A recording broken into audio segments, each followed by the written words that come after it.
மேஷ ராசிக்காரர்களே, இந்த வீடியோ உங்களுக்கே தற்செயலாக வந்ததுன்னு நினைக்காதீங்க.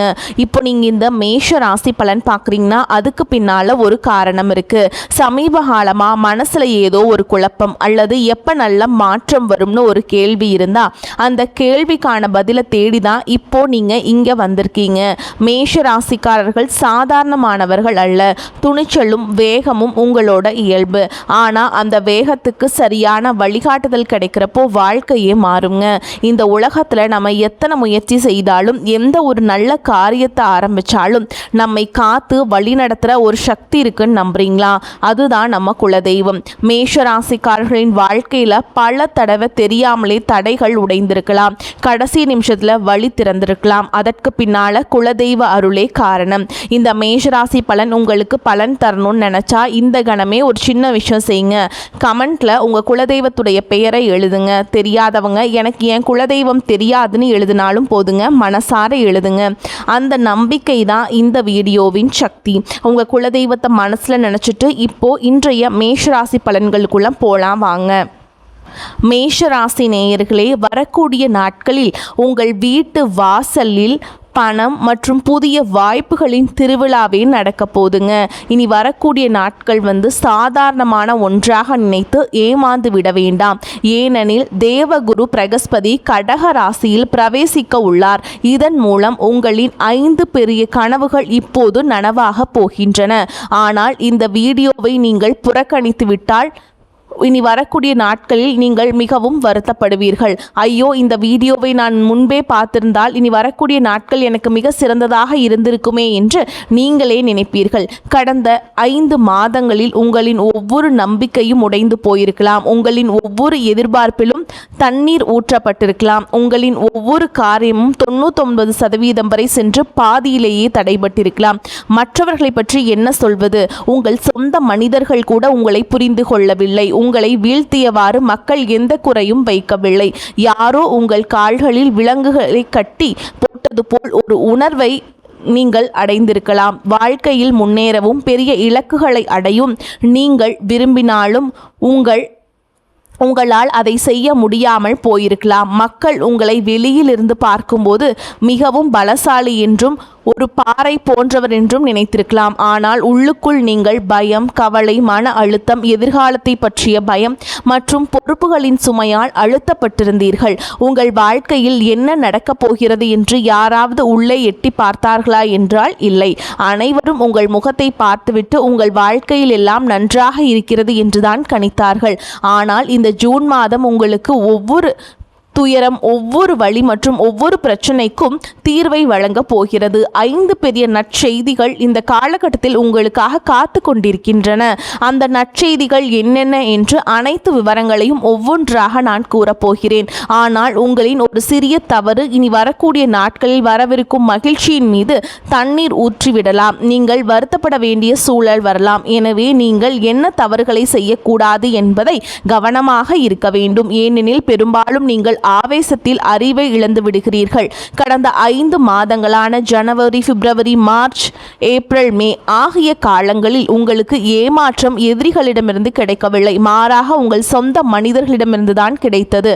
எந்த மனிதரை பார்த்து இவர் என் வாழ்நாள் முழுதும் துணையாக இருப்பார் என்று நீங்கள் நினைத்தீர்களோ அதே மனிதர் தான் உங்களுக்கு அதிக ஆதரவு தேவைப்பட்ட நேரத்தில் உங்களை நடு வழியில் கைவிட்டார். ஆனால் அதை பற்றி கவலைப்பட வேண்டாம். இப்போது நீங்கள் பலசாகி ஆகிவிட்டீர்கள். உள்ளுக்குள் ஒரு பாறை போல உறுதியாகி விட்டீர்கள். இப்போது உங்களுக்கு யாருடைய உதவியும் தேவையில்லை. துயரங்களை நீங்களே எதிர்த்து போராடும் அளவிற்கு நீங்கள் பலமாக இருக்கிறீர்கள். முன்பு மகிழ்ச்சியும் பணமும் வந்து கொண்டிருந்தது. ஆனால் எதிரிகளின் கண் திருஷ்டியால் பணமும் தங்கவில்லை, மகிழ்ச்சியும் நிலைக்கவில்லை. ஆனால் இனி பணம் வரவும் செய்யவும் தங்கவும் செய்யும். ஏனெனில் தேவகுரு பிரகஸ்பதி தனது உச்ச ராசியான கடகத்தில் பிரவேசிக்கும் போது மகிழ்ச்சி நீண்ட காலத்திற்கு நிலைத்து நிற்கும். வெளியிலிருந்து பார்க்கும்போது நீங்கள் சிங்கம் போன்றவர். மக்கள் உங்களை சிங்கம் போலத்தான் கருதுகிறார்கள். ஏனெனில் உங்களுடையது மேஷராசி. வெளியில் சிங்கம் போல் இருந்தாலும் உள்ளுக்குள் யாராவது ஒருவர் உங்களிடம் எந்த சுயநலமும் இன்றி நிபந்தனை இல்லாமல் உண்மையான அன்போடு துணை நிற்க மாட்டாரா என்றுதான் நீங்கள் ஏங்குகிறீர்கள். ஆனால் அப்படி யாரும் யாரும் கிடைப்பதில்லை. இதுதான் உங்கள் வாழ்க்கையின் மிகப்பெரிய பலவீனம். எந்த ஒரு சுயநலமும் இன்றி உங்களுடன் துணை நிற்க யாரும் கிடைப்பதில்லை. ஆனால் இப்பொழுது இந்த ஜூன் மாதத்தில் இனி வரக்கூடிய நாட்களில் யாருடைய துணையும் உங்களுக்கு தேவைப்படாது. ஏனெனில் உங்கள் ராசிநாதனான செவ்வாய் பகவான் உங்கள் ராசியிலேயே லக்னத்தில் அமர்ந்திருக்கிறார். கடந்த காலத்தில் தனிமை உங்களை வாட்டியிருக்கலாம். யாருடனாவது பேச வேண்டும் என்று உங்களுக்கு தோன்றும். ஆனால் உங்களை புரிந்து கொள்ள யாரும் இருந்திருக்க மாட்டார்கள். உங்களுடனேயே நீங்கள் பேச வேண்டிய நிலை இருந்திருக்கும். ஆனால் இப்போது மிகச்சிறந்த நேரம் வந்துவிட்டது. உங்களுடைய தொழில் வாழ்க்கை, ஆரோக்கியம், காதல், உறவுகள், வேலை மற்றும் வியாபாரம் என ஒவ்வொரு விஷயத்தை பற்றியும் விரிவான தகவலையோ இப்போது கொடுக்க போகிறேன். எனவே இந்த ஜூன் மாதத்தில் இனி வரக்கூடிய நாட்களில் ராசி பலனை இறுதி வரை பார்க்க வேண்டும். நீங்கள் தேவையை விட அதிகமான பொறுப்புகளை உங்கள் தலைமேல் தூக்கி வைத்துக் கொள்கிறீர்கள். மற்றவர்களின் மகிழ்ச்சிக்காக உங்களின் சொந்த மகிழ்ச்சியை தியாகம் செய்து விடுகிறீர்கள். இதுதான் உங்களுடைய சிறிய பலவீனம். கடந்த கால ஆரோக்கியத்தை பற்றி பேசினால் கால்களில் சில பிரச்சனைகள் வந்திருக்கலாம். கால்களில் வலி மற்றும் வீக்கம் போன்ற பிரச்சனைகள் இருந்திருக்கலாம். இரவு நேரத்தில் வயிற்றில் வாய்வு தொல்லை மற்றும் செரிமான குறைபாடு போன்ற பிரச்சனைகள் இருந்திருக்கலாம். இதனால் இரவு நேரத்தில் அடிக்கடி எழுந்து கொள்ள வேண்டிய சூழல் ஏற்பட்டிருந்தால் அதை எனக்கு தெரியப்படுத்துங்கள். தூக்கமின்மை மற்றும் ஒருவித பய உணர்வு உங்களை உள்ளுக்குள் வாட்டியிருக்கலாம். இதை மன அழுத்தம் என்று கூட சொல்லலாம். இந்த விஷயங்கள் கடந்த சில காலமாக உங்களை விட்டு பிரியாமல் இருக்கின்றன. சனியின் 7.5 சனியின் தாக்கம் இருப்பது இந்த விஷயங்கள் உங்களுக்கு நடக்கின்றன. இப்போது இதை பற்றி விரிவாக பார்ப்போம். நீங்கள் உங்களுடைய ஜாதகத்தை ஆழமாக ஆய்வு செய்ய விரும்பினால், உங்கள் வாழ்க்கையில் வரும் பிரச்சனைகளின் மூல காரணத்தை தெரிந்து கொண்டு அதிலிருந்து வெளிவருவதற்கான பரிகாரத்தை அறிய விரும்பினால், திரையில் கொடுக்கப்பட்டுள்ள அந்த லைக் பட்டனை நீங்கள் அழுத்திக் கொள்ளலாம். முதலாவதாக சூரிய பகவானை பற்றி பார்ப்போம். சூரியன் உங்களின் தன வீடான 2ஆம் வீட்டில் அமர்ந்திருக்கிறார். சூரியன் இங்கே அமர்ந்திருக்கும் போது பணத்திற்கான வழிகள் திறக்கின்றன. சூரியனின் பார்வை உங்களின் பாக்கியஸ்தானமான 9ஆம் வீட்டின் மீது விழுகிறது. சூரியனின் பார்வை பாக்கியஸ்தானத்தின் மீது விழும்போது தொழில் வாழ்க்கையில் மிகச்சிறந்த பலன்கள் கிடைக்கப் போகின்றன. உங்களின் தொழில் எங்காவது முடங்கி கிடந்தாலோ அல்லது வெளியே தெரியாமல் ஏதேனும் ஒரு வேலையில் சிக்கி இருந்தாலோ அல்லது ஏதேனும் ஒரு உறவில் சிக்கி வெளியே வர வழி தெரியாமல் இருந்தாலோ, பதவி உயர்வு கிடைக்காமல் நீண்ட நாட்களாக ஒரே இடத்தில் முடங்கி இருந்தாலோ, இப்பொழுது சூரியனின் பார்வை பாக்கியஸ்தானத்தின் மீது விழும்போது தொழில் வாழ்க்கையில் பெரிய எழுச்சி உண்டாக போகிறது. போட்டித் தேர்வுகளுக்கு தயாராகி கொண்டிருப்பவர்களுக்கு இப்பொழுது மிகச்சிறந்த நேரம். அரசு தொடர்புகளோடு ஏதேனும் பணிகள் தடைபட்டிருந்தால் அவையும் இப்பொழுது முழுமையாக நிறைவேறும். இது மிகச்சிறந்த காலமாகும். ஆனால் நேர்காணலுக்கு செல்பவர்கள் தங்களுடைய தயாரிப்புகளை முழுமையாக வைத்துக் கொள்ளுங்கள். தேர்வு எழுதுபவர்கள் தங்களின் தயாரிப்பில் உறுதியாக இருங்கள்.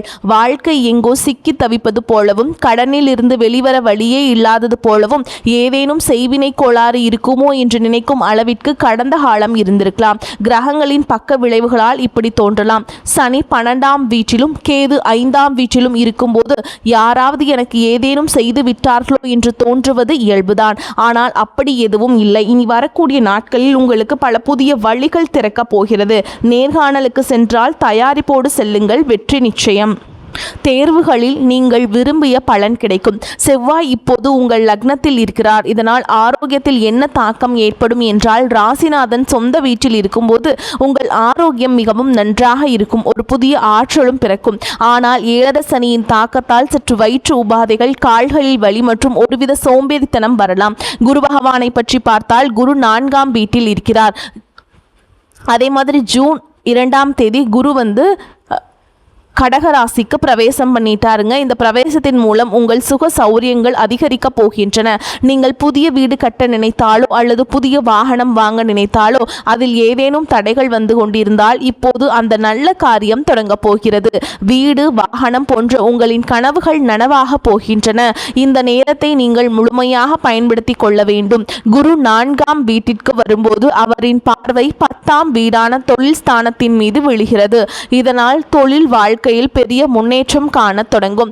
வேலை செய்யும் இடத்தில் மதிப்பு மரியாதை உயரும். உங்கள் தந்தை போன்ற ஒரு பெரிய மனிதர் உங்களுக்கு நல்ல ஆலோசனைகளை வழங்கலாம். அந்த ஆலோசனை உங்கள் வாழ்க்கையை மாற்றும் அளவிற்கு அமையலாம். செவ்வாய் சொந்த வீட்டில் இருக்கும்போது நீங்கள் யாருடைய பேச்சையும் கேட்க மாட்டீர்கள். செவ்வாய் உங்கள் ராசிநாதன் என்பதால் நான் தான் பெரிய ஆள், எனக்கு யாருடைய உதவியும் ஆலோசனையும் தேவையில்லை என்று உங்களுக்கு தோன்றும். ஆனால் குருவின் பார்வை 10ஆம் வீட்டில் விழும்பொழுது யாராவது உங்களுக்கு ஆலோசனை வழங்கினால் அது உங்கள் வாழ்க்கையை மாற்றும் ஆலோசனையாக இருக்கலாம். எனவே அந்த ஆலோசனையை நீங்கள் அலட்சியப்படுத்த வேண்டாம். மேஷராசி நேயர்களே, இந்த காலகட்டத்தில் நீங்கள் செய்யக்கூடாத மிகப்பெரிய தவறு என்னவென்றால் கோபத்தில் எந்த ஒரு முடிவையும் எடுக்கக்கூடாது. ஏனெனில் கடந்த காலத்தில் நீங்கள் கோபத்தை வெளியில் காட்டாமல் அனைத்தையும் உள்ளுக்குள்ளேயே அடக்கி வைத்திருந்தீர்கள். யாராவது தவறாக பேசினாலும் சண்டை சச்சரவு வேண்டாம் என்று அமைதியாக இருந்து விட்டீர்கள். ஆனால் விஷயங்கள் எல்லை மீறும் போது உங்களுக்கு கோபம் எரிமலை போல வெடிக்கிறது. அதில் உள்ள சிக்கல்கள் என்னவென்றால் அந்த கோபம் மற்றவர்களை விட உங்களுக்கே அதிக நஷ்டத்தை ஏற்படுத்துகிறது. நீங்கள் உங்களுக்கே பாதிப்பை ஏற்படுத்தி கொள்கிறீர்கள், அல்லது உங்களின் ஏதேனும் விலை உயர்ந்த பொருளை உடைத்து விடுகிறீர்கள், அல்லது உங்கள் வாழ்க்கை துணை மற்றும் சொந்தங்களின் மனதை காயப்படுத்தும் வார்த்தைகளை பேசிவிடுகிறீர்கள். அவர்களுக்காக நீங்கள் எத்தனையோ நன்மைகளை செய்திருந்தாலும் உங்களின் இந்த ஒரு கோபத்தால் செய்த நன்மைகள் அனைத்தும் வீணாகி விடுகிறது. எனவே இந்த காலகட்டத்தில் நீங்கள் எந்த தவறும் செய்யக்கூடாது.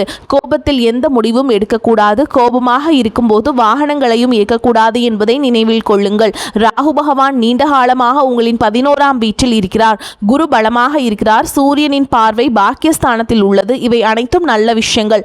ஆனால் ராகு உங்களை வீண் செலவு செய்ய தூண்டி கொண்டிருக்கிறார். தவறான இடங்களில் செலவு செய்ய வைக்கிறார். ஆனால் பணவரவும் வந்து கொண்டுதான் இருக்கிறது. ஒருவித மாயை மற்றும் குழப்பத்தில் நீங்கள் சிக்கி இருக்கிறீர்கள். யார் என்ன சொன்னாலும் அதை அப்படியே நம்பிவிடக்கூடாது என்பதில் கவனமாக இருங்கள். ஏதேனும் திசை மாற்றங்கள் ஏற்படலாம் என்பதால் இந்த காலகட்டத்தில் நீங்கள் சிதறிவிடக்கூடாது. கடந்த காலகட்டத்தில் நீங்கள் கோபத்தினால் உங்களுக்கு அதிக நஷ்டத்தை ஏற்படுத்தி கொண்டிருந்தீர்கள். யாரையாவது நம்பினால் கண்மூடித்தனமாக நம்பினீர்கள். உங்களின் சொந்த நலனை தியாகம் செய்துவிட்டு மற்றவர்களின் வாழ்க்கையை மேம்படுத்த பார்க்கிறீர்கள். ஆனால் இந்த தவறினால் உங்கள் சொந்த குடும்பத்தினர் மற்றும் பிள்ளைகள் கூட உங்கள் மீது கோபப்படுகிறார்கள். இவர் எப்போதும் மற்றவர்களுக்கே நல்லது செய்கிறார், நம்மை பற்றி யோசிப்பதில்லை என்று அவர்கள் நினைக்கிறார்கள். எனவே இதில் கட்டுப்பாட்டுடன் இருங்கள். மற்றவர்களை பற்றி யோசிப்பதை குறைத்து உங்களை பற்றியும் உங்கள் பிள்ளைகளை பற்றியும் அதிகமாக சிந்தியுங்கள். மேஷராசி என்பது ராசி சக்கரத்தின் முதல் ராசி. உங்கள் அதிபதி செவ்வாய். நீங்கள் நினைத்தால் எதை வேண்டுமானாலும் சாதிக்கலாம், எவ்வளவு பணம் வேண்டுமானாலும் சம்பாதிக்கலாம். ஆனால் உங்களின் அடுத்த கன முடிவு உங்களுக்கே தெரியாது. திடீரென ஒரு நாள் வண்டி வாங்க வேண்டும் என்று தோன்றி வாங்கி வந்து விடுவீர்கள்.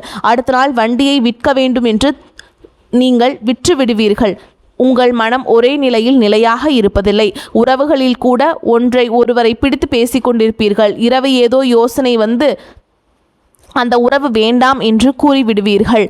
இப்படி அவசரப்பட்டு எடுத்த முடிவுகளால் கடந்த காலத்தில் பல தவறுகள் நடந்து உங்கள் வாழ்க்கை நிலை மாறி இருக்கலாம். மனிதர்களிடமிருந்து தூரமும் ஏற்பட்டிருக்கலாம். நீங்கள் மற்றவர்களுக்கு செய்யும் நன்மைகளில் சிறிய அளவாவது அவர்கள் உங்களுக்கு திருப்பி கொடுத்தால் உங்கள் வாழ்க்கை நன்றாக இருக்கும். ஆனால் அப்படி நடப்பதில்லை. எனவே இந்த விஷயங்களை கட்டுப்படுத்துங்கள். மேஷராசினியர்கள் தங்களுக்கு ஏதேனும் உடல்நலக்குறைவு ஏற்பட்டால் அதை அலட்சியப்படுத்தாதீர்கள். வயிற்றில் வலி இருந்தால் நாளை பார்த்து கொள்ளலாம் என்று தள்ளி போடாதீர்கள். ஓகேங்களா? அதே வீட்டில் யாருக்காவது உடல்நிலை சரியில்லை என்றால் உங்களால் தாங்க முடியாது. உடனே அவர்களை மருத்துவமனைக்கு அழைத்து செல்வீர்கள். ஆனால் உங்களை பற்றி யாரும் கவலைப்படுவதில்லை. நீங்கள் தான் உங்களை கவனித்துக் கொள்ள வேண்டும். இனி வரக்கூடிய நாட்களில் உங்களை பற்றியும் உங்கள் மகிழ்ச்சியை பற்றியும் அதிகமாக சிந்தியுங்கள். பணத்தை மிகவும் யோசித்து செலவு செய்யுங்கள். ராகு அதிக செலவுகளை கொடுக்கலாம். திடீரென ஏதேனும் விலை உயர்ந்த பொருட்களை வாங்கி பட்ஜெட்டை கெடுத்து கொள்ளாதீர்கள். யாராவது ஆலோசனை வழங்கினால் அதை லேசாக எடுத்து கொள்ளாதீர்கள். உங்கள் தந்தை, தாய் அல்லது குருவின் ஆலோசனை உங்கள் அதிர்ஷ்டத்தை மாற்றக்கூடியதாக இருக்கும். இனி வரக்கூடிய நாட்களில் நீங்கள் அவசரப்படக்கூடாது என்பதில் கவனமாக இருங்கள். குருவின் தாக்கம் நன்றாக இருப்பதால் புதிய வீடு, நிலம் போன்ற காரியங்கள் நடக்கும். தடைப்பட்ட சொத்து சம்பந்தமான விவகாரங்களும் சுமூகமாக முடியும். மறைமுக எதிரிகள் எப்போதும் சுறுசுறுப்பாக இருக்கிறார்கள். இந்த காலகட்டத்தில் அவர்கள் செயல்படுவார்கள். ஆனால் அவர்கள் உங்களுக்கு தலைமுடியை கூட அசைக்க முடியாது. அவர்களால் இந்த காலகட்டத்தில் உங்களின் முகத்திற்கு நேராக பாசமாக பேசிவிட்டு பின்னால் சூழ்ச்சி செய்பவர்களின் உண்மை முகம் வெளிப்படும். அப்போது இந்த மனிதருக்காகவோ நான் இவ்வளவு காலம் தூக்கத்தை தொலைத்தேன் என்று நீங்கள் உணர்வீர்கள். எனவே மனதை உறுதியாக வைத்துக் கொள்ளுங்கள். உங்கள் வாழ்க்கை சம்பந்தமான முடிவுகளை நீங்களே எடுங்கள். மற்றவர்கள் உங்கள் வாழ்க்கையில் குழப்பத்தை ஏற்படுத்த இடம் கொடுக்காதீர்கள். நீங்கள் மிகவும் புத்திசாலி என்றாலும் மற்றவர்களின் வார்த்தைகளை கேட்டு வீட்டில் குழப்பத்தை ஏற்படுத்தி கொள்ளும் வாய்ப்பு உள்ளது. எனவே இதில் கவனமாக இருங்கள். பரிகாரத்தை பற்றி பார்த்தால் நீ வரக்கூடிய நாட்களில் உங்களுக்கான ஒரு மகா பரிகாரம் செவ்வாய் அல்லது சனிக்கிழமைகள் தோறும் ஆஞ்சநேயர் கோயிலுக்கு சென்று அனுமனுக்கு செந்தூரம் சமர்ப்பித்து வழிபாடு செய்யுங்கள். இந்த ஒரு எளிய பரிகாரத்தை மட்டும் செய்யுங்கள். உங்கள் வாழ்க்கையில் இருக்கும் முடக்கங்கள் நீங்கி தடைப்பட்ட இடங்களிலிருந்து எளிதாக வெளிவந்து விடுவீர்கள். மேலும் ஏதேனும் பிரச்சனைகள் இருந்தால் உங்களின் வாழ்க்கையில் வரவிருக்கும் அந்த அரிய மாற்றங்களை முழுமையாக பயன்படுத்தி வளம் பெற்று மேன்மை அடையட்டும். வரக்கூடிய வாய்ப்புகளை தவற விட்டுறாதீங்க. கெட்டியா பிடிச்சுக்கோங்க. வாழ்த்துக்கள். வாழ்க வளமோடு நலமோடு. நன்றி. வணக்கம்.